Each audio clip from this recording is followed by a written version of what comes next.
Welcome back, brothers and sisters, to Desire of Ages, our series.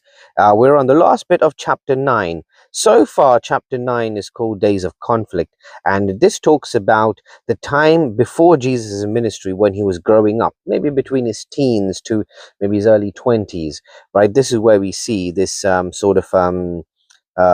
these scenes taking place, where he is having to deal with situations from rabbis, Pharisees, the rabbinical order, his brothers, his family, trying to conform him to the traditions of their own human understandings, you could say. But Christ always, he did not rebuke them. He didn't say a bad word. Bad word meaning sense, he didn't have a bad word to say, or a bad attitude, or a bad character, you could say, right? He just endured it patiently and silently, and whenever questioned, he would refer people back to the scriptures, pointing them to the scriptures and quoting scriptures as well. And even the Pharisees were quite amazed to how much scripture he knew.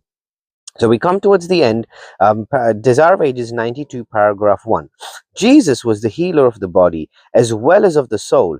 He was interested in every phase of suffering that came under his notice, and to every sufferer he brought relief, his kind words having a soothing balm.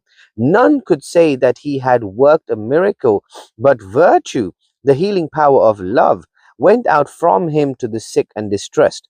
Thus, in an unobstructive way, he worked for the people from his very childhood.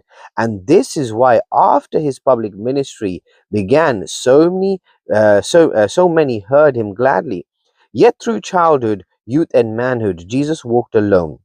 In his purity and his faithfulness, he trod the winepress alone, and of the people there was none with him. He carried the awful weight of responsibility for the salvation of man. He knew that unless there was a decided change in the principles and purposes of the human race, all would be lost. This was the burden of his soul, and none could appreciate the weight that rested upon him. Filled with intense purpose, he carried out the design of his life, and should be he himself should be the light of men.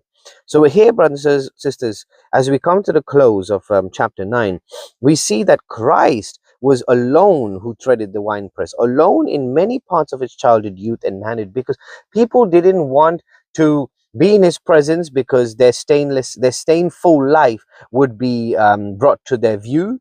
But those who wanted to stay in their presence were filled with sort of this relief, filled with joy and happiness. And that was the power of Jesus Christ before his public ministry. See you.